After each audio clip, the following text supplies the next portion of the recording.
तमशेषविशेषतोऽपि वन्द्यं सदा प्रियतमं मम सन्नमामि तमेव शास्त्रप्रभवं प्रणम्य जगद्गुरूणां गुरुमञ्जसैव विशेषतो वे परवाक्यविद्याव्याख्यां करोम्यन्वपि चाहमेव। ओमो अथातो ब्रह्मजिज्ञासावो ಬಹ್ವಾಗಮ ವಿರೋಧಾಚ್ಚ ಯಾಕಾಚೀಗ ದ್ವೇಷದಿಂದಲೇ ಮುಕ್ತಿ, ದ್ವೇಷದಿಂದಲೂ ಮುಕ್ತಿ ಆಗತ್ತೆ ಅಂತ ಹೇಳೋದಾಗಿದ್ದರೆ ದ್ವೇಷ ಬರೋದು ಯಾವಾಗ? ದೋಷಗಳಿದ್ರೆ. ಸೊ ಪುರಾಣಗಳಲ್ಲಿ ದೇವರ ಬಗ್ಗೆ ಏನಂತ ಹೇಳಬೇಕಾಗಿತ್ತು? ದೋಷಗಳನ್ನ ಹೇಳಿ ಹೇಳಿ ಹೇಳಿ ದ್ವೇಷ ಮಾಡಬೇಕಾಗಿತ್ತು. ಹಾಗ ಮಾಡದೇನೆ ಬರೀ ಗುಣಗಳನ್ನೇ ಹೇಳಿರೋದ್ರಿಂದ, ಗುಣಗಳಿಂದ ಭಕ್ತಿ ಬರೋದ್ರಿಂದ ಸೊ ಗುಣಪೂರ್ಣತ್ವ ಹೇಳಬೇಕು ಹೊರತು ಬೇರೆ ಅಲ್ಲ. ಮತ್ತು ದೋಷ ಹೇಳೋದ್ರಿಂದ ಭಕ್ತಿ ಬರೋದಿಲ್ಲ ಅಲ್ಲ, ಇರೋ ಭಕ್ತಿ ಕಡಿಮೆ ಆಗಲಿಕ್ಕೆ ಶುರುವಾಗತ್ತೆ. ಯಾಕೆ? ಈ ದೋಷನಾ ಅಂತ ಒಂದು ದೋಷ ಹೇಳಿದ್ರು ಸ್ವಲ್ಪ ಭಕ್ತಿ ಕಡಿಮೆ ಆಗಬೇಕಾದ್ರೆ, ನೀವು ಬರೀ ದ್ವೇಷನೇ ಮಾಡ್ತಕ್ಕಂಥವರು ಬರೀ ದೋಷನೇ ತಿಳ್ಕೋಬೇಕಾದ್ರಿಂದ ಅವರಿಗೆ ಅಧೋಗತಿ ಆಗುತ್ತೆ ಹೊತ್ತು ಬೇರೆ ಅಲ್ಲ. ಇವ್ರ ಮಾತನ್ನು ಯಾತಕ್ಕೆ ಕೇಳಬೇಕು ನಾವೀಗ? ದೇವ್ರ ಮಾತನ್ನೇ ಕೇಳಿದ್ರೆ ಆಯ್ತಲ್ಲ. ತಾನಹಂ ದ್ವೇಷತಃ ಕ್ರೂರಾನ್ ಸಂಸಾರೇಶು ನರಾಧಮ, ದ್ವೇಷಗಳಿಂದ ನಾನು ಅಧೋಗತಿಗೆ ಹಾಕ್ತೀರಿ ಅಂತ ಹೇಳಿರ್ಬೇಕಾದ್ರೆ ದ್ವೇಷದಿಂದ ಮುಕ್ತಿ ಅನ್ನೋ ಮಾತನ್ನು ಒಪ್ಪಲಿಕ್ಕೆ ಸಾಧ್ಯ ಇಲ್ಲ. ಮೊದಲನೇ ಅನೇಕ ಬಹಳ ವಿಸ್ತಾರವಾಗಿ ಹೇಳಿದ್ದಾರೆ ಇವರಿಗೂ ಕೂಡ. ಮತ್ತೆ ಹೇಳ್ತಾರೆ, ಪ್ರೋಕ್ತಸ್ಯ ಅನ್ಯಸ್ಯ ಕೃತ್ಯರ್ಥಂ ವದತ್ತೇವಂ ಪುರಾಣಗಂ ವಾಕ್ಯಂ ಶ್ರುತಿ ವಿರೋಧೇನ ಸ್ವವಿರೋಧೇನ ಚಾಂಜಸ. ಕೆಲವು ವಾಕ್ಯಗಳನ್ನು ಅಸರಮೋಹನ ಇತ್ಯಾದಿಗಳಿಗೋಸ್ಕರ ಹೇಳೋದ್ರಿಂದ ಮೇಲೋಟದ ಅರ್ಥವನ್ನು ತಿಳಿಬಾರದು ಅಂತ ತಂದೆ ಮಗನಿಗೆ ಮರ ಸಾಯಿ ಅಂತ ಹೇಳಿದರೆ ಸಾಯಿ ಅಂತ ಅರ್ಥ ಅಲ್ಲ, ಅದಕ್ಕೆ ಆ ಮಾಡೋ ಕೆಲಸ ಸರಿ ಇಲ್ಲ ಅಂತ ಅಷ್ಟೇ ಅರ್ಥ. ಮಣ್ಣು ತಿನ್ನು ಹೋಗು ಅಂತ ಹೇಳ್ತಾರೆ, ಹಾಳು ಬಾವಿಯಲ್ಲಿ ಬೀಳು ಅಂತ ಹೇಳ್ತಾರೆ. ಅವರು ತಕ್ಕಂತೆ ಹೇಳ್ತಾ ಹೋಗ್ತಾರೆ, ವಿಷ ಕೊಡಿ, ಹಾಳು ಬಾವಿಯಲ್ಲಿ ಬೇಡಿ, ಮಣ್ಣು ತಿನ್ನು, ಎಲ್ಲ ಮಾತುಗಳಿಗೆ ಅರ್ಥ ಅಲ್ಲ. ಏನರ್ಥ ಅಲ್ಲಿ? ನೀ ಮಾಡೋ ಕೆಲಸ ಸರಿ ಇಲ್ಲ, ನೀನು ಈ ರೀತಿ ಮಾಡೋದು ಒಂದೇ, ಹಾಳು ಬಾವಿಯಲ್ಲಿ ಬೀಳೋದು ಒಂದೇ, ವಿಷ ಕುಡಿಯೋದು ಒಂದೇ ಅಂತ ಅರ್ಥನೇ ಹೊರತು ಕುಡಿ ಅಂತ ಅರ್ಥ ಅಲ್ಲ. ಅದೇ ರೀತಿಯೇ ದ್ವೇಷದ ಬಗ್ಗೆ ಆ ರೀತಿ ಅರ್ಥ ಮಾಡಬೇಕು. ಬಹ್ವಾಗಮ ವಿರೋಧಾಚ್ಯ ನ ದ್ವೇಷಾನ್ ಮುಕ್ತಿ ವಾಚಕಂ. ಬನ್ನಿ, ಬಹು ಆಗಮಗಳು. ದ್ವೇಷದಿಂದ ಮುಕ್ತಿ ಅಂತ ಹೇಳಿದ್ದು ಒಂದೆರಡು ಕಡೆಗೆ, ಭಕ್ತಿಯಿಂದ ಮುಕ್ತಿ ಅಂತ ಹೇಳಿದ್ದು ಎಲ್ಲ ಕಡೆಗೆ. ಆದ್ದರಿಂದಾಗೇನೆ ಅದು ಸರಿಯ. ಹೇಗೆ ದ್ವೈತ ಹೇಳಿದ್ದು ಎಲ್ಲ ಕಡೆ, ಅದ್ವೈತ ಹೇಳಿದ್ದು ಒಂದೆರಡು ಕಡೆ ಮೇಲ್ನೋಟಕ್ಕೆ. ಇದು ಕೂಡ ಭಕ್ತಿ ಹೇಳಿದ್ದು ಎಲ್ಲ ಕಡೆಗೆ, ಒಂದೆರಡು ಕಡೆಗೆ ಮೇಲ್ನೋಟಕ್ಕೆ ಅರ್ಥ ಹೇಳಿದರೆ ಹೊರತು ಬೇರೆ ಹೇಳಿಲ್ಲ. ಸೊ ಎಲ್ಲ ಒಂದೇ ರೀತಿಯೇ. ಅದೇ ರೀತಿಯೇ ಜಗತ್ ಸತ್ಯ ಅಂತ ಹೇಳಿದ್ದು ಎಲ್ಲ ಕಡೆಗೆ, ಒಂದೆರಡು ಕಡೆಗೆ ಏನಂತ ಹೇಳಿದ್ರು? ಮೇಲ್ನೋಟಕ್ಕೆ ಅಪರೆಂಟ್ ಮೀನಿಂಗ್ ಸುಳ್ಳು ಅಂತ ಹೇಳಕ್ಕೆ ಕಾಣಿಸ್ತದೆ. ಸೊ ಎಲ್ಲ ಅದೇ ತಿಳ್ಕೊ. ಎಲ್ಲೆಲ್ಲಿ ವಿರೋಧ ಹೇಳ್ತಾರೋ ಅಲ್ಲೆಲ್ಲ ಕೂಡ ಹೆಚ್ಚು ವಾಕ್ಯಗಳಿರೋದೆಲ್ಲ ಯಾವ ಕಡೆಗೆ? ಭೇದ, ಗುಣ, ಸತ್ಯ ಇದ್ರ ಬಗ್ಗೆ ಹೊರತು ಬೇರೆ ಅಲ್ಲ. ಅದು ಉಳಿದವುಗಳು ಮಾತ್ರ ಅವ್ರು ಯಾವುದನ್ನ ಅಪರೆಂಟು ಅದನ್ನ ಇಟ್ಕೊಂಡ್ಬಿಟ್ಟು ಮುಖ್ಯವಾದನ್ನ ಅದನ್ನ ಅಪರೆಂಟ್ ಮಾಡಿ ಶುರು ಮಾಡ್ತಾರೆ. ಅದು ತಪ್ಪದು. ವಿಷ್ಣು ತಮೋ ದ್ವೇಷೇಣ ಸಂಯಾಂತಿ ಭಕ್ತ್ಯಾ ಮುಕ್ತಿಂ ತಥೈವ ಚ. ತಮಸ್ಸಿನಿಂದ ದ್ವೇಷದಿಂದ ತಮಸ್ಸಿಗೆ ಹೋಗ್ತಾರೆ, ಬರೀ ಮುಕ್ತಿ ಆಗೋದಿಲ್ಲ ಅಲ್ಲ, ತಮಸ್ಸಿಗೆ ಹೋಗ್ತಾರೆ. ಬಹಳ ಮುಖ್ಯ ಇದು. ವಿಷ್ಣು ಪ್ರಸಾದೇನ ವಿಲೋಮತ್ವೇನ ಚಾಂಜಸ ಇತಿ. ವಿಷ್ಣು ಪ್ರಸಾದೇನ ವಿಲೋಮತ್ವೇನ ಚಾಂಜಸ. ವಿಷ್ಣುವಿನ ಪ್ರಸಾದದಿಂದ ಮುಕ್ತಿ ಹೇಗೋ ಹಾಗೆ ಮತ್ತೆ ಅದೇ ರೀತಿಯಲ್ಲಿ ವಿಲೋಮತ್ವೇನ ಆಪೋಸಿಟ್ ತಗೊಂಡ್ರೆ ಆಪೋಸಿಟ್ ಗತಿನೇ ಆಗುತ್ತೆ. ಭಕ್ತಿಯಿಂದ ಮುಕ್ತಿ ಆಗೋದು ಎಷ್ಟು ನಿಶ್ಚಿತನೋ ದ್ವೇಷದಿಂದ ತಮಸ್ಸಾಗೋದು ಅಷ್ಟೇ ನಿಶ್ಚಿತ. ಆದ್ದರಿಂದ ಅದು ಎಂದೂ ಕೂಡ ಮುಕ್ತಿಗೆ ಸಾಧನ ಆಗಲಿಕ್ಕೆ ಸಾಧ್ಯ ಇಲ್ಲ ಎಂಬುದನ್ನು ಹೇಳಿದೆ. ಇತಿ ಷಡ್ಗುಣ್ಯ ವಚನಮಪಿ ಉಕ್ತಾರ್ಥ ನಿಯಾಮಕಂ. ಷಡ್ಗುಣ್ಯ ಅನ್ನೋ ಗ್ರಂಥ ಇದೆ, ಅದರಲ್ಲಿ ಮಾತನ್ನು ಹೇಳಿದ್ದಾರೆ. ಆ ಮಾತಿಗೆ ಅರ್ಥನೂ ಹೇಳಿದ್ದಾರೆ, ಅಂದರೆ ಸಮಸ್ಯೆನೇ ಇಲ್ಲ. ಮಹಾ ತಾತ್ಪರ್ಯರೋಧೇ ಚ ಕಥಂ ವಾಕ್ಯಂ ಪ್ರಮಾಣತಾಂ ಯಾತಿ ಸರ್ವಾರ್ಥ ರೂಪಂ ಹಿ ಮಹಾ ತಾತ್ಪರ್ಯಮಿಷ್ಯತೆ. ಮಹಾತಾತ್ಪರ್ಯ ರೋಧ ಅಂದರೆ ವಿರೋಧ ಅಂತ ಅರ್ಥ. ಮಹಾತಾತ್ಪರ್ಯಕ್ಕೆ ವಿರೋಧ ಬಂದಾಗ ಆ ಅರ್ಥದಲ್ಲಿ ಅದನ್ನು ಪ್ರಮಾಣ ಅಂತ ಕರೆಯಲಿಕ್ಕೆ ಬರೋದಿಲ್ಲ. ಯಾತಿ ಸರ್ವಾರ್ಥ ರೂಪಂ ಹಿ ಮಹಾತಾತ್ಪರ್ಯ ಮಿಷ್ಯತೆ. ಮಹಾತಾತ್ಪರ್ಯ ಅಂದರೆ ಏನು?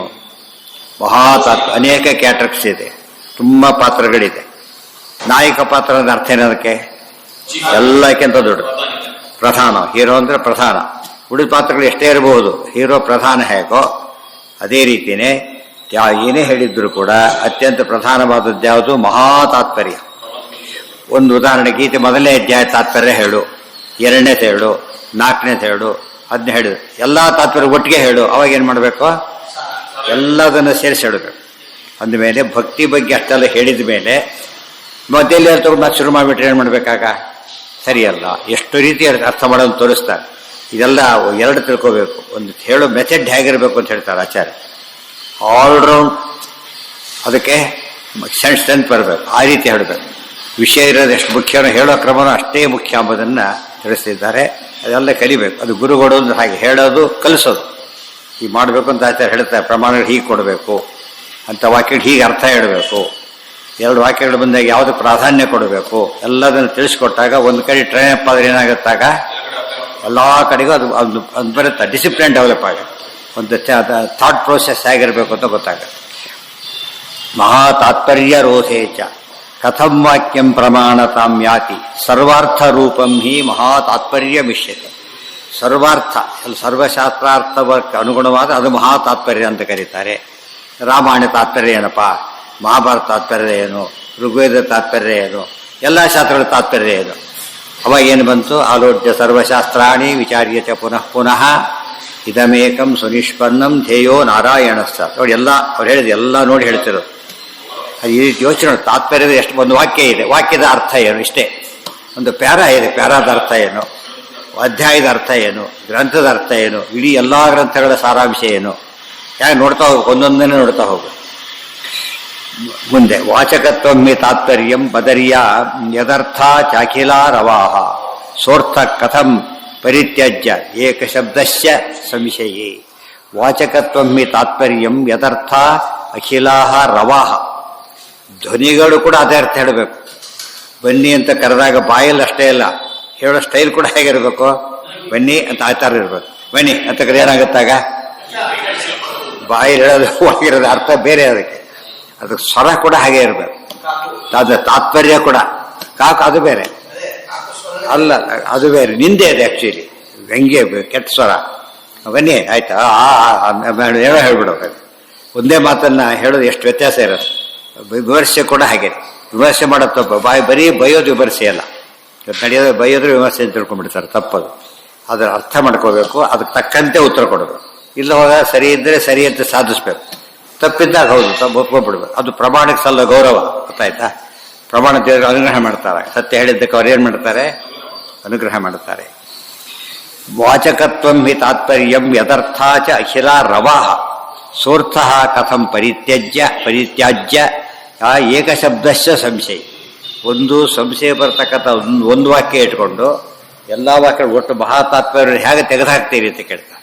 ಅರ್ಥ ಆಯ್ತಾ. ಅಥೋ ವಿಜ್ಞಾನ ಭಕ್ತಿಭ್ಯ ಪುರುಷಾರ್ಥ ಪರೋ ಭವೆ. ಆದ್ದರಿಂದ ವಿಜ್ಞಾನ ಮತ್ತು ಭಕ್ತಿ ಎರಡಿರಬೇಕು. ಒಳ್ಳೆ ಜ್ಞಾನ ಭಕ್ತಿ ಎರಡಿದ್ರೆ ಮುಕ್ತಿ ಆಗೇ ಆಗುತ್ತೆ. ಪುರುಷಾರ್ಥ ಪರೋ ಭವೆ ಹೊರತು ಅದಕ್ಕೆ ದ್ವೇಷಕ್ಕೆ ಮಿಥ್ಯಾಜ್ಞಾನ ಇರಬೇಕು, ದ್ವೇಷ ಇರಬೇಕು, ಅದು ತಮಸ್ಸಾಗತ್ತೆ. ಇದು ಯಥಾರ್ಥ ಜ್ಞಾನ ಇರಬೇಕು, ಭಕ್ತಿ ಬರಬೇಕು, ಮುಕ್ತಿ ಆಗತ್ತೆ. ಮತ್ತೊಂದು ವಾಕ್ಯ ಕೊಟ್ಟು ಮಾಡ್ತಾರೆ. ಯಸ್ಯ ದೇವೇ ಪರಾ ಭಕ್ತಿರ್ ಯಥಾ ದೇವೇ ತಥಾ ಗುರೌ ತಸ್ಯೈತೆ ಕಥಿತಾಹ್ಯರ್ಥಾ ಪ್ರಕಾಶಂತೆ ಮಹಾತ್ಮನಃ. ಯಸ್ಯ ದೇವೇ ಪರಾಭಕ್ತಿ. ದೇವರಲ್ಲಿ ಭಕ್ತಿ ಎಷ್ಟು ಮಾಡಬೇಕಾದ್ರೆ ಭಾರಿ ಜಾಸ್ತಿ ಮಾಡಬೇಕು, ಗೊತ್ತಾಯ್ತಾ. ಇದು ಅರ್ಥ ಮಾಡ್ಕೋಬೇಕು. ಅದನ್ನೇ ಟೀಕಾರ ಹೇಳಿದ್ದು. ನಿರವಧಿಕ ಅನಂತ ಅನಂತ ಅನಂತ ಅನವದ್ಯ ಕಲ್ಯಾಣ ಗುಣತ್ಮ ಜ್ಞಾನಪೂರ್ವಕ ಸ್ವಾತ್ಮ ಆತ್ಮೀಯ ಸಮಸ್ತ ವಸ್ತುಭ್ಯೋ ಅಧಿಕಃ. ತನ್ನ ಬಗ್ಗೆ ತನ್ನವರ ಬಗ್ಗೆ ಏನು ಭಕ್ತಿ ಮಾಡ್ತಾನೆ, ಪ್ರೀತಿ ಮಾಡ್ತಾನೆ, ಅದರ ಅನಂತ ಪಟ್ಟು ಹೆಚ್ಚು ಮಾಡಬೇಕು. ನಮ್ಮಲ್ಲಿ ಪರವಾಗಿ ಬೇರೆ ಕಡಿಮೆ ಮಾಡೋದಲ್ಲ. ದೇವ್ರ ಬಗ್ಗೆ ದೊಡ್ಡವರಲ್ಲಿ ಹೋಗ್ತಾ ಹೋಗ್ತಾ ಹೋಗ್ತಾ ನಮ್ಮಲ್ಲಿ ಭಕ್ತಿಗಿಂತ ಜಾಸ್ತಿ ಮಾಡ್ಕೊತ ಹೋಗ್ಬೇಕು. ದೇವರಲ್ಲಿ ಅಲ್ಟಿಮೇಟ್, ಅದಕ್ಕಿಂತ ಭಕ್ತಿ ಮಾಡೋಕ್ಕೆ ಸಾಧ್ಯನೇ ಇಲ್ಲ. ಆ ರೀತಿ ಮಾಡಬೇಕು. ಕಂಡವರಿಗೆ ಪ್ರಾಣ ಕೊಡು, ದೇಶಕ್ಕೆ ಪ್ರಾಣ ಕೊಟ್ಟರೆ ಹುತಾತ್ಮ ಅಂತಾರೆ. ಯಾವ ಕೊಲೆಗಾರನ ಸಂರಕ್ಷಣೆ ಮಾಡ್ಲಿಕ್ಕೆ ಹೋದ್ರೆ ಇವನು ಬಾಲ್ಡರ್ ಅಂತ ಕರೀತಾರೆ, ಉಪಯೋಗ ಇಲ್ಲ. ಅದಕ್ಕೇನೆ ಎಲ್ಲಿ ತ್ಯಾಗ ಮಾಡಬೇಕು. ತಸ್ಯೈತೆ ಖಚಿತಾ ಹ್ಯರ್ಥಾ ಯಥಾ ದೇವೇ ತಥಾ ಗುರು. ದೇವತೆಗಳಲ್ಲೂ ಕೂಡ ಯಥಾ. ಟೀಕಾರ ಸುಧಾದಲ್ಲಿ ಬರೀತಾರೆ ಯಥಾ ಯೋಗ್ಯಂ. ತಾರತಮ್ಯ ಟಿಪ್ಪಣಿಕಾರರಿಗೆ ಒಂದು ಗೌರವ, ಟೀಕಾಕಾರರಿಗೆ ಗೌರವ, ಭಾಷ್ಯಕಾರರಿಗೆ ಗೌರವ, ಸೂತ್ರಕಾರರಿಗೆ ಹೈಯೆಸ್ಟ್. ಎಲ್ಲದರಲ್ಲೂ ಕ್ರಮ ಇರಬೇಕು. ಮುಂದೆ ಹೇಳ್ತಾರೆ ತಥಾ ಯಥಾ ಗುರು. ನೋಡಿ, ಹರಿಭಕ್ತಿ, ದೇವತಾ ಭಕ್ತಿ, ಗುರುಭಕ್ತಿ ಎಲ್ಲ ಇರಬೇಕು. ಬೇರೆ ಎಲ್ಲೆಲ್ಲೂ ಇಲ್ಲ, ಈ ಮಕ್ಕಳಲ್ಲೊಂದೇ ಆಗಿರೋ. ವಿಷಯ ತಿಳಿದ್ಮೇಲೆ ಗುಡ್ ಬೈ. ವಾಮಾಚಾರದಲ್ಲಿ ಕಲಿತಾರೆ, ಅವ್ರ ಮೊದಲ ಪ್ರಯೋಗ ಗುರುಗಳೇ ಮುಗಿಸ್ಕೊಂಡ್ಬಿಡ್ತಾರೆ. ಅವ್ರು ಯಾವುದೋ ಕಲ್ಲು ಹಾಗೆ ಮಾಡಬೇಕು, ಅವ್ರನ್ನೇ ಕಲ್ಲು ಮಾಡಿ ಬರ್ತಾರೆ. ಇದರಲ್ಲಿ ಹಾಗಲ್ಲ, ಶುದ್ಧವಾಗಿರಬೇಕು. ತೀರಾ ಕಾಮನ್ ಸೆನ್ಸ್ ಅದು. ಉಪಕಾರ ಮಾಡಿದವರಿಗೆ ಕೃತಜ್ಞತೆ ಇರಬೇಕೋ ದ್ವೇಷ ಇರಬೇಕು ಅವ್ರ ಮೇಲೆ, ಸಿಂಪಲ್ ಅದು. ಆದ್ದರಿಂದ ದೇಶ ದೇವಿ ಮತ್ತು ಆಫೀಸ್ಗಳು ನಡೆಯೋದೇ ಹಾಗೆ. ಬರೀ ಬಾಸಿಗೆ ಒಬಿಡಿಯೆಂಟ್ ಆಗಿದ್ರೆ ಉಳಿದವ್ರ ಜೊತೆಗೆ ಫ್ರೆಂಡ್ಲಿ ಆಗಿರ್ಬೇಕು ಯಾವಾಗ. ಯಾವುದೇ ಒಂದು ಗಾಡಿ ಶುರುವಾಗುತ್ತೆ. ಆಮೇಲೆ ಅದು ಯಾರು ವಿರೋಧಿಗಳು ಅವ್ರ ಬಗ್ಗೆ ಕಾಂಟ್ಯಾಕ್ಟ್ ಇಟ್ಕೋಬಾರ್ದು. ಬಾಸಿ ವಿರುದ್ಧ ಅಂತ ಗೊತ್ತಾದ್ರೆ ಅವ್ರ ಜೊತೆ ಓಡಾಡಬಾರ್ದು. ಓಡಾಡೋದು ಕೂಡ ಏನಾಗುತ್ತೆ, ಯಾರೋ ಸಪೋರ್ಟ್ ಮಾಡ್ತಾನೆ ಅಂತ ಆಗ್ಬಿಡ. ಇದು ಬಂತು, ಜನ ಬದುಕಿರೋದೇ ಹಾಗೆ. ಶಾಸ್ತ್ರ ಮೂಲ ಅದಕ್ಕೆ ಆಧಾರ. ತಸ್ಯೈತೆ ಕಥಿತಾ ಹ್ಯರ್ಥಾ ಪ್ರಕಾಶಂತೆ ಮಹಾತ್ಮನ. ಅವ್ರು ಹೇಳಿದ ಅರ್ಥ ಎಲ್ಲ ತಿಳಿಯುತ್ತೆ, ಪ್ರಕಾಶಂತೆ ಕಾಣಿಸುತ್ತೆ. ಅರ್ಥ ಬರೀ ತಿಳಿಯುತ್ತೆ ಅಂತ ಹೇಳಿಲ್ಲ, ಪ್ರಕಾಶಂತೆ ಹೊಡಿತಾವೆ ಅಂತ ಹೇಳ್ತಾರೆ. ಅಷ್ಟೇ ಅಲ್ಲ, ಅದು ಬಿಡಿಸಕ್ಕೆ ಬರುತ್ತೆ ಅದನ್ನು. ಯಸ್ಯೈತೆ ಕಥಿತಾ ತಸ್ಯೈತೆ ಅಕಥಿತಾ. ಗುರುಗಳು ಬಾಯಿ ಬಿಟ್ಟು ಹೇಳಿದೆ ಹೋದ್ರು ಅರ್ಥ ಹೊಡೆದು ಬಿಡುತ್ತೆ ಅಂತ ಹೇಳ್ತಾರೆ. ಅದೆಲ್ಲ ಕಥೆ ಹಾಗೆ ತಾನೇ ಬಂದಿದ್ದು. ಸತ್ಯಕಾಮ ಅವರ ಕಥೆಗಳೆಲ್ಲ ಹಾಗೆ ಬಂದಿದ್ದು. ಒಂದ್ಸರಿ ತಲೆ ಮೇಲೆ ಕೈ ಇಟ್ಟು ಜ್ಞಾನಿ ಆಗಿದ್ರೆ ಜ್ಞಾನಿ ಆದ ಒಂದು ಸೆಕೆಂಡ್ಗೆ. ಓವರ್ ಅಂತ ಅದು ದೊಡ್ಡ ಅನುಗ್ರಹ. ಬ್ರಹ್ಮಸೂತ್ರ ಹೇಳುತ್ತೆ ಪ್ರಧಾನವದೇ ಬಹಿ. ಪ್ರದಾನ ಮಾಡಬೇಕು. ಪ್ರೀತಿಯಿಂದ ಹೇಳಿದರೆ ಮಾತ್ರ ಅದು ವಿದ್ಯೆ ಬರುತ್ತೆ, ಹೊರತು ಬರೋದಿಲ್ಲ. ಅದಕ್ಕೆ ವಿಷ್ಣು ತೀರ್ಥರು ಏನಂತ ಸಂಕಲ್ಪ ಮಾಡಿದ್ರು, ಆಚಾರ್ಯ ಶಿಷ್ಯರಲ್ಲಿ ನಾನು ಪ್ರಥಮ ಆಗಬೇಕೆ ಹೊರತು ಏನಾಗಬಾರ್ದು, ಎರಡನೇವನಾಗಬಾರದು. ಆದರೂ ಇವತ್ತಿಗೂ ಇದ್ದಾರಲ್ಲ, ಇವತ್ತಿಗೂ ಇದ್ದಾರೆ, ಮುಂದೆ ಅವರೇ ಕೆಲಸ ಮಾಡ್ತಾರೆ. ಏನು ಅನ್ಕೊಂಡ್ರೆ ಸಾಧಿಸಿದ್ರು ಅದನ್ನು.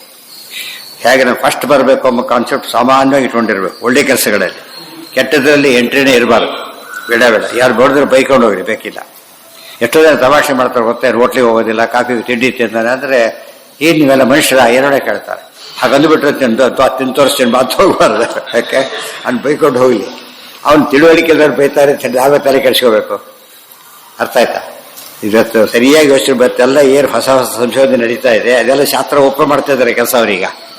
ಮೊದಲಲ್ಲಿ ಏನು ಮಾಡ್ತಿದ್ರು, ಶಾಸ್ತ್ರಗಳು ಹೇಳಿ ಇವೆಲ್ಲ ಅವ್ರು ಕರೆಕ್ಟ್ ಹೇಳಿದ್ದಾರೆ ಅಂತ ಹೇಳ್ತಾರೆ. ಜ್ಯೋತಿಷ್ಯದಿಂದ ಎಲ್ಲದ್ರ ಬಗ್ಗೆ ಕೂಡ ಇವತ್ತೇನು ಹೇಳುತ್ತೆ ಅಂದರೆ, ನಮ್ಮ ಹಿಂದಿನ ಜ್ಞಾನ ಇವತ್ತಿಗಿಂತ ಜಾಸ್ತಿ ಚೆನ್ನಾಗಿದೆ. ಕೆಲವು ವಿಷಯ ಪರ್ಫೆಕ್ಟ್ ಆಗಿದೆ. ತರಕಾರಿ ತಿನ್ನಬೇಡಿ, ಅವ್ರು ಯಾಕೆ ತಿಂತಿದ್ರು, ಈಗ ಹೇಳ್ತಾರೆ ತಿನ್ನಬೇಡಿ. ಯಾವುದನ್ನು ತಿನ್ನಬೇಡಿ ಅಂತ ಹೇಳಿದ್ದವರು ಇವತ್ತು ಪ್ರೂವ್ ಮಾಡಿದ್ದಾರೆ. ಅದನ್ನು ತಿನ್ನಬೇಡಿ ಅಂತ ಹೇಳ್ತಾರೆ. ಇಷ್ಟಿಷ್ಟು ತಿನ್ನಿ ಅಂತಿದ್ರು, ಈಗ ಅದು ಸರಿಯಾಗಿದೆ ತಿನ್ನಿ ಅಂತ. ಇವ್ರು ಬದಲಾಯಿಸ್ತಾ ಹೋಗ್ತಾರೆ, ಬದಲಾಯಿಸ್ತಾ ಇಲ್ಲ ಶಾಸ್ತ್ರ. ಯಾಕೆ ತಿಳುವಳಿಕೆ ಅಂತ ಹೇಳಿರೋದು ಋಷಿಗಳು ಒಂದು ವಿಜ್ಞಾನಿಗಳು ಹೊರಗಿಂದ ಮಾತ್ರ ಕಾಣ್ತಾರೆ, ಋಷಿಗಳು ಎರಡನ್ನೂ ಕಾಣ್ತಾರೆ. ಎರಡನ್ನೂ ಅಂದ್ರೆ ಏನು, ಪರವಿದ್ಯೆ ಎರಡೂ ಗೊತ್ತವ್ರು. ಇವರು ಒನ್ ಸೈಡೆಡ್ ಮಾತ್ರ ನೋಡ್ತಾರೆ. ದೇಹಕ್ಕೆ ಏನಾಗುತ್ತೆ ಸರಿ, ಮನಸ್ಸಿಗೆ ಏನಾಗುತ್ತೆ ನೋಡ್ಬೇಕು. ಎರಡು ಸಿಕ್ಕರೆ ಅದು ಸರಿಯೇ. ಒಂದು ದೇಹಕ್ಕೆ ಭಾರಿ ಒಳ್ಳೆಯದು, ಮನಸ್ಸಿಗೆ ಕೆಟ್ಟದ್ದು ತಗೊಂಡೇನು ಕುಡ್ತಾ ಎಷ್ಟೋ ಜನ ಸಾಯುತ್ತೇನೆ ಅದರಿಂದ. ಹಾಗಾಗಬಾರ್ದು. ತಸ್ಯೈತೆ ಕಥಿತಾ ಹ್ಯರ್ಥಾ ಪ್ರಕಾಶಂತೆ ಮಹಾತ್ಮನಃ. ಇವತ್ತೆಲ್ಲರಿಗೂ ಔಷಧಿ ಕೊಡ್ಬೇಕಾದ್ರೆ ವೈದ್ಯರೆಲ್ಲ ಕೇಳಬೇಕು, ನೀನು ವೆಜ್ಜೋ ನಾನ್ ವೆಜ್ಜೋ. ಕಾರಣ ಔಷಧಿಗಳೆಲ್ಲ ಕೆಲಸ ಮಾಡಲ್ಲಾಗ, ಅವ್ರಿಗೆ ತಕ್ಕಂತೆ ಕೊಡಬೇಕಾಗತ್ತೆ. ಅರ್ಥ ಆಯ್ತು? ಅದು ಕೊಟ್ಟು ಅವ್ರಿಗೆ ಔಷಧಿ ಆಗತ್ತೆ. ನಿಮ್ಮ ಹ್ಯಾಬಿಟ್ ಏನಿದೆ ಸ್ಟಡಿ. ಏನು ಎಲ್ಲರಿಗೂ ಒಂದೇ ಲೆಕ್ಕ ಕೊಟ್ಟೋದು ಕಳಿಸ್ತಿರೋದು, ಚೀಟಿ ಬರೆಯೋದು ಕೊಡೋದು, ಹಾಗೆಲ್ಲ ಮಾಡಬಾರ್ದು. ಸ್ಟಡಿ ಅಲ್ಲ ಅದು.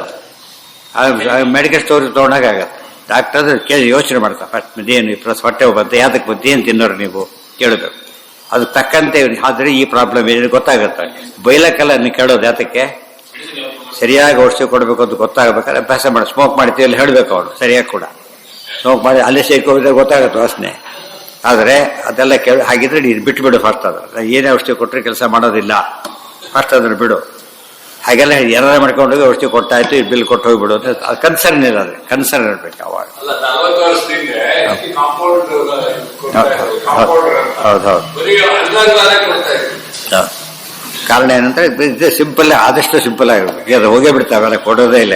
ಏನಿದ್ರು ಚಾಕು ಇದೇ ಸರ್ಜರಿನೇ ಫಸ್ಟ್ ಹುಡುಕೋದು, ಆದಷ್ಟು ಕಾಸ್ಟ್ಲಿಯೆಸ್ಟ್ ಹುಡುಕೋದು. ದುಡ್ಡು ಬರೋದ ಇದರಲ್ಲೆಲ್ಲ ಬರೋದಿಲ್ಲ, ಅದರಿಂದ ಅಲ್ಲಿ ಬರ್ತಾರೆ. ಎಲ್ಲರೂ ಹಾಗಿಲ್ಲ, ಅದು ಒಪ್ಪಬೇಕಾದ್ರೆ. ಎಷ್ಟೋ ಜನ ಇದ್ದಾರೆ ಪಾಪ, ಏನು ನಾಮಿನಲ್ ಆಗಿ ಸೋಣರು ಇದ್ದಾರೆ, ಬಡವರಿಗೆ ಬೇಡವೆ ಅಂತ ಕಳಿಸ್ಬಿಡ್ತಾರೆ, ಅಂಥವ್ರು ಇದ್ದಾರೆ. ತಥೋ ಮುಕ್ತಿಸ್ತಥೋ ಭಕ್ತಿ ಸೈವ ಸ್ಯಾತ್ ಸುಖರೂಪಿಣಿ ಭಕ್ತ್ಯಾ ಜ್ಞಾನಂ ತಥೋ ಭಕ್ತಿ ತಥೋ ದೃಷ್ಟಿ ತತಶ್ಚ ಸ. ಟೀಕಾರ ಅದನ್ನೇ ಹೇಳಿತ್ತು. ನಾನು ಓದಿ ಬರಿತಾ ಇಲ್ಲ, ಇದನ್ನೆಲ್ಲ ಕೂಡ ಅನುಗ್ರಹದಿಂದ ಬರಿತಾ ಇದ್ದೆ. ಪರಂ ಶ್ರೀಮತ್ ಪೂರ್ಣ ಪ್ರಮತಿ ಗುರು ಕಾರುಣ್ಯ ಸರಣಿಂ ಪ್ರಪನ್ನ. ಎಷ್ಟೋ ಎಲಿಜಿಬಿಲಿಟಿ ಇರಬಹುದು, ಸೆಲೆಕ್ಟ್ ಆದವನೇ ಬೇರೆ. ಇವ್ರ ಮೇಲೆ ಎಷ್ಟೇ ಯೋಗ್ಯತೆ ಇದ್ರೂ ಅವರು ಅಪಾಯಿಂಟ್ ಆಗಿಲ್ಲ ಅಂದರೆ ಪವರ್ ಬರೋದಿಲ್ಲ. ಅನುಗ್ರಹ ಬೇಕಾಗಿ. ಭಕ್ತ್ಯಾ ಜ್ಞಾನಂ ತಥೋ ಭಕ್ತಿ ತಥೋ ದೃಷ್ಟಿ ತತಶ್ಚ ಸ ತಥೋ ಭುಕ್ತಿ ತಥೋ ಭಕ್ತಿ ಶೈವಸ್ಯ ಸುಖರೂಪಿಣಿ. ಎಷ್ಟು ಚೆನ್ನಾಗಿದೆ ವಾಕ್ಯ ನೋಡಿ. ಬರೀ ಭಕ್ತ್ಯ ಜ್ಞಾನಂ, ಭಕ್ತಿ ಅಂತ ಒಂದಿರಬೇಕು. ಎಲ್ಲಿರಬೇಕು ಭಕ್ತಿ? ಸ್ವರೂಪದಲ್ಲೇ ಇರಬೇಕು. ಮತ್ತು ಮಾವಿನ ಬೀಜದಲ್ಲಿ ಎಲ್ಲಿದೆ ಅದು? ಬೀಜದಲ್ಲೇ ಇದೆ. ಮರ ಆದ್ಮೇಲೆ ಬಂದಿಲ್ಲ ಅದು, ಬೀಜದಲ್ಲೇ ಮರ ಆದ್ಮೇಲೆ ಕಾಣಿಸುತ್ತಷ್ಟೇ. ಒಂದು ಮಾವಿನ ಬೀಜ ಹಾಕಿ ಹಣ್ಣು ಬಂದ ಮೇಲೆ ನಿಮಗೆ ಕಾಣಿಸಿದ್ದೇನು ಅಂದರೆ ಏನೋ ಹಾಕಿದ್ದಕ್ಕೇನೋ ಬರಲಿಲ್ಲ. ಮಾವಿನ ಬೀಜ ಅಲ್ಲೇ ಇದ್ದಿದ್ರೆ ದೊಡ್ಡ ಹಣ್ಣು ಆಯ್ತಷ್ಟೇ. ಇವತ್ತು ಭಕ್ತಿ ಅನ್ನೋದು ಬೀಜ ಭಕ್ತಿ ಸ್ವರೂಪದಲ್ಲೇ ಇರುತ್ತೆ ಯೋಗ್ಯರಿಗೆ. ಬಲಮಾನಂದ ಬೋಧಶ್ಚ ಸಹೋ ಜ್ಞಾನ ಮನಾಕುಲಂ ಸ್ವರೂಪಾಣ್ಯೇವ ಜೀವಸ್ಯ ವ್ಯಜ್ಯಂತೆ ಪರಮಾದ್ ವಿಭೋ. ಅರ್ಥ ಆಯ್ತಾ? ವಸ್ತುರಿ ಹೇಗಾದ್ರೆ ವಾಸನೆ ಬರುತ್ತೆ, ಕಲ್ಲು ಹೇಗಾದ್ರೆ ಗಾಯ ಆಗುತ್ತೆ ಅಷ್ಟೇ. ವಾಸನೆ ಬರೋದ್ರೆ ಇದ್ರ ವಾಸನೆ ಬರುತ್ತೆ ಅಷ್ಟೇ. ಮುಂದೆ ಹೋದ್ರೆ ಸೆಪ್ಟಿಕ್ ಆಗಿ ವಾಸನೆ ಬರಬಹುದು. ಅದು ಒಳಗಿರ್ಬೇಕು. ನೀವು ಹೇಳ್ತೀರಿ ಬಿಡಿ ಅರ್ಥನೇ ಆಗಲ್ಲ, ಏನು ಮಾಡಲಿ ಅಂತ ಹೇಳ್ತಾರಲ್ಲ ಹಾಗೆ ಅರ್ಥನೇ ಆಗೋದಿಲ್ಲ ಅವನಿಗೆ. ಏನು ಮಾಡಿದ್ರು ಅಷ್ಟೇ ಐ ಆಮ್ ಸಾರಿ ಅಂದ್ಬಿಡ್ತಾರೆ ಕೊನೆಗೆ. ಕೊಡ್ಲಿಕ್ಕೆ ಬರೋದಿಲ್ಲ ಯಾರು, ಅದನ್ನು ಒಳಗಿಂದ ಬರಬೇಕು. ಮೊದಲೇನೇನಿರ್ಬೇಕು? ಬೇಸಿಕ್ ಭಕ್ತಿ ಬೀಜ ಇದ್ದಾಗಿರುತ್ತೆ ಭಕ್ತಿ ಫಸ್ಟ್. ಗೊತ್ತಾಯ್ತಾ? ಬೀಜ ಇದ್ದಾಗ ಅದರಿಂದ ನಿಧಾನವಾಗಿ ಆಸಕ್ತಿಯಿಂದ ಜ್ಞಾನ ಪಡೀತಾರೆ. ಮತ್ತೆ ಭಕ್ತಿ ಏನಾಗುತ್ತೆ? ಜಾಸ್ತಿ ಆಗುತ್ತೆ. ನೀರು ಹಾಕ್ತಾ ಹೋದಂತೆ ಗಿಡ ಬೆಳೆಯೋದಿಲ್ಲ. ಬೀಜ ಒಂದು ಇಷ್ಟಕ್ಕೆ ಬೆಳೆ ಕೊಡೋದಿಲ್ಲ. ಫಲ ಕೊಡ್ಬೇಕಾದ್ರೆ ಆ ಲೆವೆಲ್ಗೆ ಹೋಗ್ಬೇಕದು. ಮೊದಲು ಫಲ ಕೊಡೋದಿಲ್ಲ ಅದು ಜ್ಞಾನ ಬೆಳೆಯುತ್ತೆ. ಮತ್ತೆ ಜ್ಞಾನ ಬರುತ್ತೆ, ಮತ್ತೆ ಬೆಳೆಯುತ್ತೆ. ನೋಡಿ, ಭಕ್ತ್ಯ ಜ್ಞಾನಂ ತಥೋ ಭಕ್ತಿ ತಥೋ ದೃಷ್ಟಿ ತತಶ್ಚ ಸ. ಈ ಪರೋಕ್ಷ ಜ್ಞಾನ ಕೊನೆ ಏನಾಗುತ್ತೆ? ಅಪರೋಕ್ಷ ಜ್ಞಾನದಲ್ಲಿ ಎಂಡಾಗತ್ತೆ. ಅದ್ಮೇನಾಗುತ್ತಾಗ ತತಃ ತಥೋ ಮುಕ್ತಿ ತಥೋ ಭಕ್ತಿ. ಅವನು ಮುಕ್ತಿ ಹೋಯ್ತು. ಮುಕ್ತಿಯಲ್ಲೂ ಮತ್ತು ಭಕ್ತಿ ಇದೆ, ಹೋಗೋದಿಲ್ಲ. ಮಾವು ಅನ್ನೋದು ಬರೀ ಹಣ್ಣಲ್ಲಿಲ್ಲ, ಕಾಯಲ್ಲಿ ಅಷ್ಟೇ ಅಲ್ಲ, ಇದರಲ್ಲಲ್ಲ, ಸುತ್ತ ಇರೋ ಮಣ್ಣಿನಲ್ಲೂ ಗುಣ ಇರುತ್ತೆ. ಅರ್ಥ ಆಯ್ತಾ ನಿಮಗೆ? ಅದಕ್ಕೆ ತುಳಸಿ ಸಿಗದೆ ಹೋಗ್ಬಿಟ್ರೆ ಏನು ಮಾಡಬೇಕು ಕೊನೆ ಪಕ್ಷ ಅಂದರೆ, ತುಳಸಿ ಪಾತಿಯಲ್ಲಿ ಮಣ್ಣಿರುತ್ತಲ್ಲ ಅದರಿಂದ ಯಾರು ಪೂಜೆ ಮಾಡಿ ಅಂತ ಹೇಳ್ತಾರೆ. ಅದರಲ್ಲಿ ಎಫೆಕ್ಟ್ ಇರುತ್ತಾಗ. ಇವತ್ತು ಹೊಸ ಪಾಲ್ಡೆ ಹಾರ ಹಾಕಿದ್ದು ಪಾತ್ರೆ ತೆಗೆದುಬಿಟ್ಟು ಮತ್ತೆ ಹಾರ ಕೊಟ್ಟರೆ ಯಾರು ತಗೋತಾರ ಅದನ್ನ? ಎಷ್ಟು ತೊಡ್ಕೊಟ್ರು ತಗೊಳ್ಳೋದಿಲ್ಲ. ಏನಿರುತ್ತೆ ಅದರಲ್ಲಿ? ಆ ಕಾನ್ಸೆಪ್ಟ್ ಇರುತ್ತೆ. ಈ ಪ್ರತಿನಿತ್ಯ ಸಾರು ಹುಳಿ ಮಾಡ್ತಿರಲ್ಲ, ಪಾತ್ರೆ ಹಾಲಾಗಿ ಸುಬಿಟ್ರೆ ಹೊಡೆದು ಹೋಗುತ್ತೆ. ಎಷ್ಟು ತೊಳೆದಿದ್ರು ಕೂಡ ಹೋಗೋದಿಲ್ಲ. ಯಾಕೆ? ಒಂದು ವಾಸನೆ ಹಂಚ್ಕೊಂಡ್ಬಿಟ್ಟಿರುತ್ತೆ, ಆಗಲೇ ಹೋಗೋದಿಲ್ಲ. ಅದರಿಂದ ಮಾವಿನ ಪ್ರತಿ ಇದರಲ್ಲೂ ಮಾವು ಹೇಗಿರುತ್ತೋ ಅದೇ ರೀತಿಯಲ್ಲಿ ಭಕ್ತಿ ಎಲ್ಲ ಸ್ಟೇಜಲ್ಲೂ ಭಕ್ತಿ ಇರುತ್ತೆ. ಅದು ಎಂಡ್. ಅದು ಮುಕ್ತಿಯಲ್ಲೂ ಕೂಡ ಭಕ್ತಿ ಉಳಿಯುತ್ತೆ. ಉಳಿದ ಪ್ರಕಾರ ಸಮ ಆಗಿಬಿಟ್ರೆ ಭಕ್ತಿ ಹೋಯ್ತು. ಸಮರಲ್ಲಿ ಭಕ್ತಿ ಮಾಡ್ತಾರೆ, ಸ್ನೇಹ ಅಷ್ಟೇನೆ. ದೇವ್ರ ಬುದ್ಧಿಮ ಕೈ ಹಾಕೊಂಡು ಓಡಾಡೋದು ಸವಾರಿ ಒದ್ದಾಡಿ, ಅದಲ್ಲ. ಇದು ಈಕ್ವಾಲಿಟಿ ಒಪ್ಪಿದ್ರೆ. ಐಕ್ಯ ಒಪ್ಪಿಟ್ಬಿಟ್ರೆ ಯಾವ ನಾರಾಯಣ ಏನು ಅಂತ ಓಡಾಡ್ತದೆ, ಅಲ್ಲ, ಸಾಧ್ಯನೇ ಇಲ್ಲ. ಮುಕ್ತಿಯಲ್ಲೂ ದೇವ್ರ ಕೆಲಸ ತಗೊಂಡಿದ್ರೆ ಅಂದರೆ ಕೆಲಸ ಕೊಡಿಸೋರು ಇದ್ದಾರೆ. ಕೆಲಸ ಸಿಕ್ಕ ಮೇಲೆ ಏನು ಮಾಡ್ತಾರೋ ಅವನು? ನಿಮ್ಮಿಂದ ಆಯಿತು ಒಂದು ಗೌರವ ಬಿಡಬೇಕತ್ತಾನೆ. ಅವಾಗ ನೀನೇನು ಮಾಡಿದ್ದಿ ಅಂತ ಹೇಳಿದ್ರೆ ಆಗುತ್ತಾ? ಹಾಗನ್ಲಕ್ಕೆ ಸಾಧ್ಯ ಇಲ್ಲ. ತತ್ವ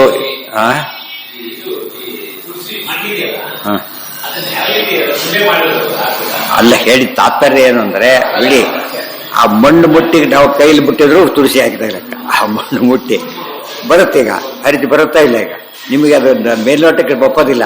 ಇದು ಪಾಲ್ಡಲ್ಲಿ ಮುಟ್ಟಿದ ಕೈಲಿ ಬಡಿಸಿ ನೋಡಂತೆ. ಎಷ್ಟೋ ಹೋಗಬೇಡ ಹೋಗುತ್ತೆ, ಆ ಕಡೆ ಹೋಗೋದು ಕಳಿಸ್ಬಿಡ್ತಾ. ಅವ್ನು ಅವ್ರ ಕೈ ಬಡಿಸೋದೇ ಇಷ್ಟಪಡೋದಿಲ್ಲ. ಮುಟ್ಟಿದ್ದೆ ಹೋಗ್ಬಿಡು ಅಂತ ಹೇಳ್ತಾರ. ಏನ ಕಾಷ್ಟ ಅಲ್ಲ ಹೇಳುತ್ತೆ. ಅಲ್ಲಿ ತಾತ್ಪರ್ಯ ಇರ್ಬೇಕು, ತುಳಸಿ ಇರಬೇಕು ಅಂತ ತಾತ್ಪರ್ಯ. ಮಣ್ಣೆ ಹಾಕಿ ಅಂತ ಅರ್ಥ ಅಲ್ಲ ಅದಕ್ಕೆ. ತುಳಸಿ ಇರಲೇಬೇಕು. ಕೊನೆಗಿಲ್ಲ ಹೊಲೆ ತುಳಸಿ ಎದ್ದು ಸ್ಮರಣೆಯಾದರೂ ಮಾಡಿ ಜಲಜಾಕ್ಷ ರಚಿಸಿರಿ ಅಯ್ಯ ಓಂ ವಿಶ್ವಾಯ ನಮಃ. ಏನಿಲ್ಲ ಇದೆ, ತುಳಸಿ 1000 ರೂಪಾಯಿ ಅವೆ ಅಷ್ಟೇ. ಅದಕ್ಕೂ ದೇವರು ಬಚ್ತಾನೆ ಅಂತ ಹೇಳ್ತಾರೆ. ಇಲ್ಲದೆ ಹೋದರೆ ಸೋಮಾರಿ ತರಕ್ಕೆ ಬಿಟ್ಟರೆ ಅಲ್ಲ, ಆ ಸೂರ್ಯ ತರ್ತಾರೆ ಹೋಗ್ಬಿಟ್ರು ಅಂತೇಳಿ ಅದೆಲ್ಲ ಅಲ್ಲ. ಬೆಳೆಸ್ಬೇಕು, ತಾನೇ ಬೆಳೆಸ್ಬೇಕು. ಬೆಳೆಸಿದ್ದಕ್ಕೊಂದು ಪುಣ್ಯ ಶುರುವಾಯಿತು, ಗೊತ್ತಾಯ್ತಾ? ಆಮೇಲೆ ನೀರು ಹಾಕಿದ್ದಕ್ಕೆ ಪುಣ್ಯ, ಆಮೇಲೆ ಎಲೆಗಳು ಬಂತು ಪುಣ್ಯ. 2 ತಿಂಗಳು ಕಿತ್ತಬಾರ್ದು ದನ, ಅಷ್ಟು ದಿವಸ ಅದೊಂದು ಪುಣ್ಯ. ಆಮೇಲೆ ಬೆಳೆಸ್ಬೇಕು, ಒಂದೊಂದೇ ದಳ ಎಲೆ ಬಿಡಿಸ್ಬಾರ್ದು, ದಳ ಬಿಡಿಸ್ಬೇಕು. ದಳ ನೋಯ್ದು ದೇವರಿಗೆ ಭಕ್ತಿಯಿಂದ ಹಾಕಬೇಕು. ಎಲ್ಲ ಸ್ಟೇಜಲ್ಲೂ ಪುಣ್ಯ ಬರುತ್ತೆ ನಮಗೆ. ಯಾರೋ ತುಳಸಿ ತಗೊಂಡ್ರು ಪೂಜೆ ಮಾಡಿಬಿಟ್ಟು ನಮ್ಗೆ ಬಂದು ಇಷ್ಟೇ ಪುಣ್ಯ. ಹಾಕಿದ್ದು ಪುಣ್ಯ ಅಷ್ಟೇ ಬಂದಿದ್ದು, ಬೆಳೆಸಿದ ಪುಣ್ಯ ಎಲ್ಲ ಬಂದಿಲ್ಲ. ಅರ್ಥ ಎಲ್ಲಿಂದ ಬರೋದು? ಅಲ್ಲಿಂದ ಬರ್ಬೇಕದು. ಅರ್ಥ ಆಯ್ತಾ? ಈಗ ರೈತ ಅಂತ ಯಾತಕ್ಕೆ ಕರೀತಾರೆ? ಇವರೆಲ್ಲ ಪ್ರಾವಿಡೆಂಟ್ ತೋರ್ತಾರೆ, ರೈತರಲ್ಲ ಅವರು. ರೈತರೇ ಬೆಳೆಯೋನು ಇವ್ರು. ಅವ್ರಿಲ್ದವ್ರು ಏನು ಮಾಡೋಂಗಿಲ್ಲ ಯಾರು ಕೂಡ. ಇದು ಯಾತಕ್ಕೆ ಹೇಳ್ತಾರೆ ಅಂದರೆ, ಎಲ್ಲ ಸ್ಟೇಜ್ ಪುಣ್ಯ ನಮಗೆ ಬರಬೇಕು ಅಂತಿದ್ರೆ ನೀವೇ ನಿಮ್ಮ ಮನೆಯಲ್ಲೇ ತುಳಸಿ ಬೆಳೆಸಿ. ಟೀಕಾರ ಪದ್ಯಮಾನದ ಹೇಳಿದರು, ಸ್ವಾರಾಮ ರಾಜಾನ್ಯಪಿ, ನಿಮ್ಮ ತೋಟದಲ್ಲಿ ಬೆಳೆಸಿ, ಅದು ಫುಲ್ಲು ಪುಣ್ಯ ಬರುತ್ತೆ. ನೀವೇ ಬಿಡಿಸಿ, ಗೊತ್ತಾಯ್ತಾ? ನೀವೇ ನೀರಾಕಿ, ನೀವೇ ಬಿಡಿಸಿ, ನೀವೇ ತಂದು ಬಿಡಿಸ್ಕೊಂಡು ಬಂದು ನೀವೇ ಪೂಜೆ ಮಾಡಿ. ಯಾವುದೋ ಸ್ಟೇಜಲ್ಲಿ ಏನು ಅಷ್ಟು ಬರುತ್ತಷ್ಟೇ. ಆ ಪುಣ್ಯ ಯಾವುದಕ್ಕೆ ಸಾಲದು? ಮುಕ್ತಿಗೆಲ್ಲ ಸಾಲ್ತು. ಸಣ್ಣ ಪುಟ್ಟ ಕೆಲಸಗಳಿಂದ ಯಾರೋ ಒಬ್ಬನ ಆಫೀಸರ್ ಡ್ರಾಪ್ ಮಾಡಿದ ಮಾತ್ರಕ್ಕೆ ನಿಮ್ಗೆ ಕೆಲಸ ಕೊಡಿಸೋಷ್ಟು ಉಪಕಾರ ಅಲ್ಲ ಅವ್ರು. ಇನ್ನೊಂದು ಸರ್ತಿ ನಿಮಗೆ ಡ್ರಾಪ್ ಕೊಡ್ಬೋದು ಅಷ್ಟೇ. ಏನು ಹೌದು, ಇಲ್ಲ ಇಲ್ಲ ಇಲ್ಲ. ತುಳಸಿ 2 ತಿಂಗಳಲ್ಲಿ ಎಲ್ಲಿಂದ ಗೊತ್ತಾ? ಬೀಜ ಹಾಕಿದ ಮೇಲೆ. ನೀವು ಸಸಿ ನೆಡ್ತೀರಿ ಈಗ, ಅದಕ್ಕೆ 2 ತಿಂಗಳಲ್ಲ. ಅರ್ಥ ಆಯ್ತಾ? ಆ ಮಾತು ಹೇಳಿಲ್ಲ ಅವರು. ಬೀಜ ಹಾಕಿದ ಮೇಲೆ ಅದು ಫುಲ್ ಬೆಳಿಲಿಕ್ಕೆ 2 ತಿಂಗಳು ಬೇಕು. ಆಗ ಅದು ಕಿತ್ತೇರಿ ಏನಾಗಲ್ಲ, ಇದು ಗಿಡ ಹೋಗ್ಬಿಡತ್ತೆ, ಕೈಕಾಲು ಮುರಿದಾಗತ್ತೆ ಅಷ್ಟೇ. ಹಾಗೆ ಬೆಳೆಯಲ್ಲ.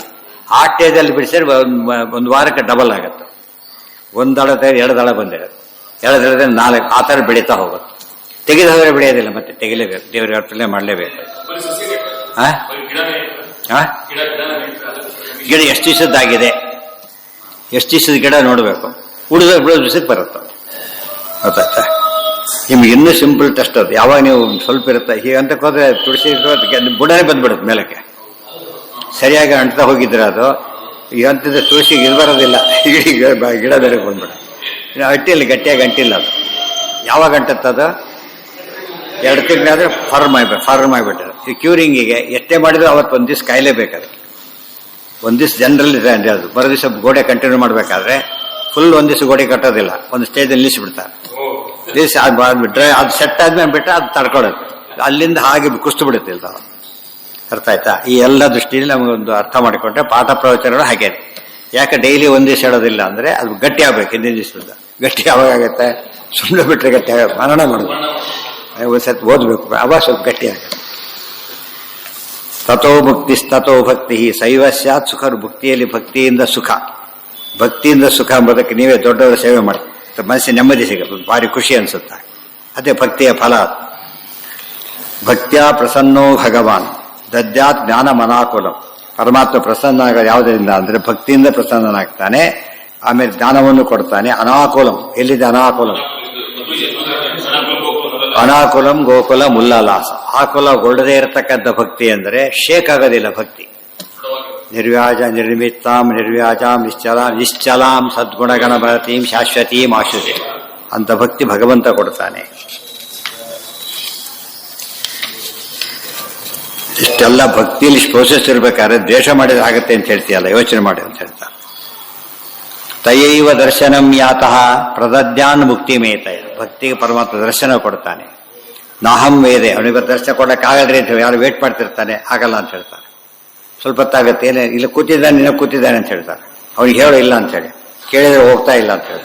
5 ಗಂಟೆಗೆ ಹೋಗೋ ಮತ್ತೆ ಇಲ್ಲಿ ಕೂತಿದ್ದಾನೆ, ಕರೆ ಹೋಗ್ಲಿ ಅಂತ ಹೇಳ್ತಾರೆ. ಯಾತಕ್ಕೆ? ಹಠ, ನೋಡ್ಲೇ ಹೋಗ್ಬೇಕಂತ ಹಠ ಇದೆ ಅವನಿಗೆ. ನಿಮ್ಗೆ ನೋಡೇ ಹೋಗ್ಬೇಕು ಅಂತ ಕಾಯ್ತಿದ್ದಾರೆ. ಅರ್ಥ ಆಯ್ತಾ? ಇದು ಭಕ್ತಿ. ಅದೇನು ಇಸ್ಕೊಡೋಕೆ ಬಂದಿಲ್ಲ ಅವನ ಮಧ್ಯೆ. ಅವನು ಎಷ್ಟೋ ಜನ ತಮ್ಮ ತೋಟದಲ್ಲಿ ಬೆಳೆದಿರ್ತಾರೆ, ಏನೋ ಅಂತ ಇರ್ತಾ ಅಂತ ಕೊಡ್ಲಕ್ಕೆ ಬಂದಿರ್ತಾನೆ. ಇನ್ನೊಬ್ರಿಗೆ ಕೊಡ್ಲಕ್ಕೆ ಮನಸ್ಸಿಲ್ಲ ಅವನಿಗೆ, ತಾನೇ ಕೊಟ್ಟು ಸಂತೋಷ ಪಡಬೇಕು. ಅವಾಗ ಇಷ್ಟೊತ್ತು ಬದಲೇ ಹೇಳಿದ್ರೆ ಬದಲೇ ಕರಿತಿದ್ನಲ್ಲ ಅಂತ ಹೇಳ್ತಾರೆ. ಅಂದರೆ ಇದು ಭಕ್ತಿ ತೋರಿಸೋ ರೀತಿ. ಅದು ಬರಲ್ಲ ಹೋಗ ಯಾಕಂದ್ರೆ ಬಿಡಬೇಕು.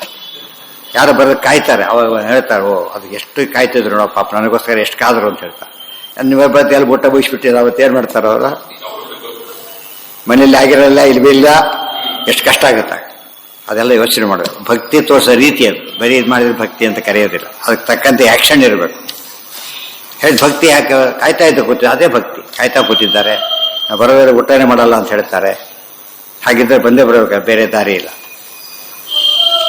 ನಾಹಂ ವೇದೈರ್ ನ ತಪಸ ನ ದಾನೇನ ನ ಚೇಜ್ಜಯ. ಒಂದು ಕೆಲಸ ಮಾಡಿ, ಸುಮ್ಮನೆ ಸಬ್ಸ್ಟ್ಯೂಟ್ ಇದ್ರೆ ಹೇಳ್ಬಿಡಿ, ಮುಗಿಸ್ಬಿಡೋಣ ಭಕ್ತಿಗೆ. ಅರ್ಥ ಆಯ್ತಾ? ಸಬ್ಸ್ಟ್ಯೂಟ್ ಇದ್ದು ಬಿಟ್ರೆ ಅದಕ್ಕೆ ಹೇಳ್ತಾರೆ ನಾಹಂ ವೇದೈರ್ ನ ತಪಸ. ಎಷ್ಟೇ ವೇದ ಓದಿದ್ರು ಸಿಗೋದಿಲ್ಲ, ಎಷ್ಟು ದಾನ ಮಾಡಿದ್ರೂ ಸಿಗೋದಿಲ್ಲ, ಎಷ್ಟು ಇಜ್ಜ ಅಂದ್ರೆ ಪೂಜೆ ಮಾಡಿದ್ರೂ ಸಿಗೋದಿಲ್ಲ. ಇದೆಲ್ಲ ಭಗವದ್ಗೀತೆಯ ಶ್ಲೋಕ ಇದು. ಶಕ್ಯ ಏವಂ ವಿಧೋ ದ್ರಷ್ಟುಂ ದೃಷ್ಟಮಾನಸ್ಯ ಮಾಮ್ಯಥ. ಸಾಧ್ಯವಾಗೋದು ಯಾವುದರಿಂದ? ಇದು ಭಕ್ತಿಯಿಂದ ಮಾತ್ರ, ಬೇರೆ ಯಾವುದನ್ನು ಸಾಧ್ಯ. ಮತ್ತೆ ಅವೆಲ್ಲ ವೇಸ್ಟ್ ಅಂತ ತಿಳ್ಕೊಂಡು ಜನ ಏನು ಮಾಡ್ತಾರೆ? ವೇದ ಸಿಗೋದಿಲ್ಲಂತೆ, ತಪಸ್ಸು ಸಿಗೋದಿಲ್ಲಂತೆ, ದಾನ ಸಿಗೋದಿಲ್ಲಂತೆ, ಇದೆಲ್ಲ ಕ್ಯಾನ್ಸಲ್ ಇನ್ಮೇಲೆ. ಮತ್ತೆ ಭಕ್ತಿ ಒಂದೇ ಮಾಡ್ತೇವೆ, ಹಾಗೆ ಮಾಡ್ಲಿಕ್ಕೆ ಬರೋದಿಲ್ಲ. ಭಕ್ತಿಗೆ ಏನು ಬೇಕು? ಮತ್ತು ಅನ್ನ ಎಲ್ಲೆಲ್ಲಿ ಬಿದ್ದಿದೆ ಅಂದರೆ ಎಷ್ಟು ಕಷ್ಟ ಆಗಿದೆ. ಹಿಂದೆ ಬೆಳೆಯಿಂದ ಶುರುವಾಗುತ್ತದು. ಇಷ್ಟು ಅನ್ನ ಬಿತ್ತು ಅಂದರೆ ಎಷ್ಟು ಒಂದು ಅಗಳಗಡಿಗೆ ಏನಿರಬೇಕು? ಕೃಷಿ ಮಾಡಿರ್ಬೇಕು. ಜ್ಞಾನದ ಒಂದು ಬಿಂದುಗೂ ಏನು ಮಾಡಿರ್ಬೇಕು ಅವನು? ವ್ಯವಸಾಯಾತ್ಮಿಕ ಬುದ್ಧಿ ಏಕೇಹ ಕುರುನಂದ. ಅದು ಅನ್ನದ ವ್ಯವಸಾಯ, ಅದು ಜ್ಞಾನದ ವ್ಯವಸಾಯ. ಅನ್ನದ ವ್ಯವಸಾಯಕ್ಕೆ ಏನು ಬೇಕು ಫಸ್ಟು? ನೀರಿಂದ ಶುರುವಾಗಿತ್ತು ಶಾಸ್ತ್ರ. ಬೀಜ ಬೇಕು, ಅಲ್ಲಿ ಶಾಸ್ತ್ರ ನೀರಿರಬೇಕು, ಬೀಜ ಇರಬೇಕು. ಆಮೇಲೆ ಅದನ್ನು ನೋಡ್ಕೋಬೇಕು ಸರಿಯಾಗಿ, ಮನನ ಎಲ್ಲ ಮಾಡಬೇಕು. ಕೊನೆ ನೋಡಿದ್ರೆ ಒಳ್ಳೆ ಫಲ ಬಂದಿರುತ್ತೆ.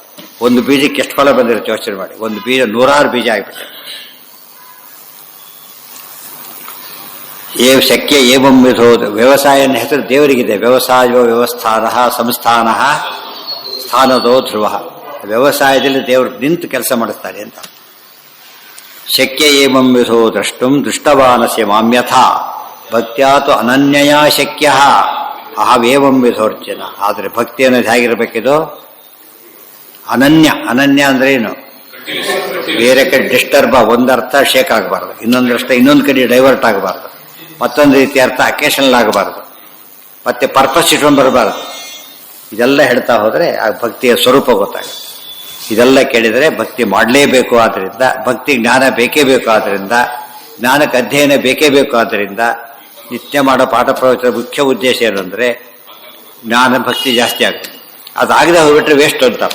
ದಿವಸ ಏನಾಗ್ತಾನೆ, ಬೆಳೆದೆಲ್ಲ ಕಿತ್ತಾಕ್ಬಿಡ್ತಾನೆ ಗಿಡ, ಏನು ಉಪಯೋಗ, ಕೆಟ್ಟ ಡೆಡ್ ಅಂತ ತಿಳ್ಕೊಂಡ್ಬಿಡ್ತಾನೆ ಅಷ್ಟೇ. ಹಾಗಾಗಬಾರ್ದು. ಜ್ಞಾತುಂ ದ್ರಷ್ಟುಂಚ ತತ್ವೇನ ಪ್ರವೇಷ್ಟುಂಚ ಪರಂತಪ. ಆದರೆ ಅನನ್ಯ ಭಕ್ತಿ ಆಗಬೇಕು. ಹಿಂದೆ ಹೇಳಿದ್ದಾನೆ, ಅನನ್ಯಾಶ್ಚಿಂತೆಯಂತೋ ಮಾಂ ಯೇ ಜನ ಪರ್ಯುಪಾಸತೆ ತೇಷಾಂ ನಿತ್ಯಾಭಿಯುಕ್ತಾನಾಂ ಯೋಗಕ್ಷೇಮಂ ವಹಾಮ್ಯಹಂ. ಆದ್ದರಿಂದ ಅನನ್ಯಾನವ ತುಂಬ ಸತ್ತು ಉಪಯೋಗಿಸ್ತಾರೆ. ಅದಕ್ಕೆ ಇದೆಲ್ಲ ಇಟ್ಕೊಂಡೆ ವಾಯುಸ್ತುತಿಯೊಳಗೆ ವಿಷ್ಣೋರತ್ಯುತ್ತಮತ್ವಾತ್ ಅಖಿಲ ಗುಣಗಣೈಹಿ ತತ್ರ ಭಕ್ತಿಂ ಗರಿಷ್ಠಾಂ ಯಸ್ಯ ದೇವೇ ಪರಾಭಕ್ತಿ. ಅದಿಷ್ಟು ಅರ್ಥ. ಅಷ್ಟು ಭಕ್ತಿ ಮಾಡೋದು ಮ್ಯಾಕ್ಸಿಮಮ್ ಅದು. ಅನಂತರ ಎಲ್ಲಿ ಬಂತು? ಶ್ರೀಧರ ಆಶ್ಲಿಷ್ಠಾಂ ಸಂಶ್ಲಿಷ್ಟೇ ಶ್ರೀಧರಾಭ್ಯಾಂ. ಶ್ರೀಧರ ಲಕ್ಷ್ಮೀಧರ ರೂಪದಿಂದ ಆಲಿಂಗಿತನಾದವನು, ಅವರಲ್ಲಿ ಭಕ್ತಿ ಮಾಡಬೇಕು. ನೆಕ್ಸ್ಟ್ ಆಮೇಲೆ ಅಮುಮತ ಪರಿವಾರಾತ್ಮನ ಸೇವಕೇಶು, ಅವ್ರ ಪರಿವಾರ ಅಂತ ಮಾಡಬೇಕು. ಅದರಲ್ಲೂ ಕ್ರಮ ಇದೆ. ಏನಂತ? ವಿರಿಂಚಿ, ಶಶನ, ವಿಹಗಪ, ಅನಂತ, ರುದ್ರ, ಇಂದ್ರ ಪೂರ್ವೇಶು ಆಧ್ಯಾಯನ್ ತಾರತಮ್ಯಂ. ಬ್ರಹ್ಮಾದಿಗಳೇ ತಾರತಮ್ಯ ಕ್ರಮದಲ್ಲಿ ಪೂಜೆ ಮಾಡಬೇಕು. ಹೀಗೆಲ್ಲ ಮಾಡಿದರೆ ಸ್ಫುಟಭವತಿ ಖಂಡಿತ ಕಾಪಾಡ್ತಾರೆ. ತಾರತಮ್ಯ ಫಾಲೋ ಮಾಡದೆ ಹೋದ್ರೂ ಹೋಯ್ತು. ಭಕ್ತಿ ಇಲ್ಲ, ಸ್ವಲ್ಪ ಹೆಚ್ಚು ಕಳೆದರೆ ಭಕ್ತಿ ಅಂತ ಕರೆಯೋದಿಲ್ಲ. ಅದು ಸ್ವಲ್ಪ ಇಲ್ಲದೆ ಹೋದ್ರೂ ಕೂಡ ದೋಷ ಬಂದರೂ ಭಕ್ತಿ ಅಲ್ಲ. ದಾತುಂದಷ್ಟು ಅದೇ ಹೇಳಿದಲ್ಲ, ಅವನು ಪೂರ್ತಿ ಮುಟ್ಟಿದ್ರೆ ಸ್ವಲ್ಪ ಬಟ್ಟೆ ತಾಗಿದೆ ಅನ್ನೋದು, ಸ್ವಲ್ಪ ಮುಟ್ಟಿದೆ ಅಂತ ಹೇಳೋದು, ಮೈಲಿಗೆ ಎಷ್ಟು ಸಾಕು ಅಷ್ಟೇ. ಇದು ಇದೇ ಇಲ್ಲ. ಪೂರ್ತಿ ಬುಟ್ಟಿನ ಮಾಡ್ಬೇಕು ಕಾರಣ ಇಲ್ಲ. ಬೆಸ್ಟ್ ಮಾಡಿದ್ರೆ ಸಾಕು. ಅದು ತೊಳೆದು ನೀರು ತೊಳೆದ್ರೂ ಸಾಕು, ಡೈರೆಕ್ಟ್ ಬಿಡ್ತಾರೆ. ಮೈಲಿಗೆ ಮುಟ್ಟಿ ನೀರು ಮುಟ್ಟಿದ್ರು ಮುಗಿತು. ಅದು ಆ ರೀತಿ ಮಡಿ ಇನ್ನು ಶೇಕ್ ಆಗ್ಬಿಟ್ಟು ನೋಡ್ಕೊತೀವಿ. ಮಡಿ ಕಾನ್ಸೆಪ್ಟ್ ಯಾತಕ್ಕೆ ಬಂತು ಅಂತ ಹೀಗೆ ನೋಡ್ಕೋತಿರಲ್ಲ. ಹಾಗೆ ಜ್ಞಾನ ನೋಡ್ಕೊಳ್ಳಿ. ಅದು ಮೈಲಿಗೆ ಆಗಬಾರ್ದು ಜ್ಞಾನ. ಜ್ಞಾನಕ್ಕೆ ಮೈಲಿಗೆ ಅಂದ್ರೇನು? ಸಂಶಯ ಮಿಥ್ಯಾಜ್ಞಾನ, ಎರಡು ಮೈಲಿಗೆ, ಎರಡು ರೀತಿ ಬಂದು ಒಳಗೆ ಹೊರಗೆ ಇದ್ದಾಗ ಅದು ಆ ಮೈಲಿ ನೋಡ್ಕೋಬೇಕು. ನೀವು ಹೊರಗೆ ಮಡಿ ಮಾಡ್ತಾ ಜ್ಞಾನ ಇಲ್ಲೇ ಇಲ್ಲ, ಮಡಿ ಮಾಡಿದ್ವಿ ಮಾಡಿ ತೊಗೊಂಡು ಏನು ಮಾಡ್ಬೇಕು? ಅದಕ್ಕೆ ಅರ್ಥನೇ ಇಲ್ಲ. ಮಡಿ ಏನು ಪರ್ಪಸ್ ಇರ್ಬೇಕು. ಮಡಿ ಗೊತ್ತಾಯ್ತಾ? ಇದಿರುತ್ತೆ. ಈಗ ಚಿಕ್ಕವ್ರ ಕೈಲಿ ಮುಟ್ಸೋದಿಲ್ಲ ICU ಒಳಗೆ. ಯಾಕೆ ಅಂತ ಕೇಳಿದರೆ ಇನ್ಫೆಕ್ಷನ್ ಇಂದ, ಇನ್ಫೆಕ್ಷನ್ ಅಂತ ಅರ್ಥ ಆಗುತ್ತೆ ಇವರಿಗೆ. ಇನ್ಫೆಕ್ಷನ್ ಅದು ಕೊರೋನಾದಲ್ಲಿ ಬಂತಲ್ಲ, ಹೊತ್ತು ಉಸಿರು ತೊಗೊಂಡು ಇನ್ಫೆಕ್ಷನ್ ಬರುತ್ತೆ, ಹುಷಾರಾಗಿರಿ ಅಂತೇಳಿ. ಅದು ಮಡಿ. ಮಡಿಯ ಉದ್ದೇಶ ಆರೋಗ್ಯ ಫಿಸಿಕಲಿ ಕಾಪಾಡ್ಕೊಳ್ಳೋದು. ಮೆಂಟಲಿ ಮಡಿ ಮಾಡಿಸ್ಬಿಟ್ಟಿದ್ದಾರೆ, ಫಿಸಿಕಲಿ ಅಷ್ಟೇ ಆಗಿದೆ ಅದಲ್ಲ. ಆಮೇಲೆ ಇಂಟೆಲೆಕ್ಚುಯಲಿ ಅದು ಅಲ್ಟಿಮೇಟ್. ಅದು ಜ್ಞಾನದ ಯಾವ ಕಾಲಕ್ಕೆ ಏನಾಗಬಾರ್ದು? ಜ್ಞಾನಕ್ಕೆ ಮೈಲಿಗೆ ಆಗಬಾರದು. ತತ್ವ ತಪ್ಪು ತಿಳ್ಕೊಳ್ಳೋದೇ ಮೈಲಿಗೆ. ಜ್ಞಾನಕ್ಕೆ ಮೈಲಿಗೆ ಅಂದರೆ ಅದೊಂದೇ. ಎಂದೂ ಆ ತಪ್ಪನ್ನು ಮಾಡಬೇಡಿ ಅಂತ.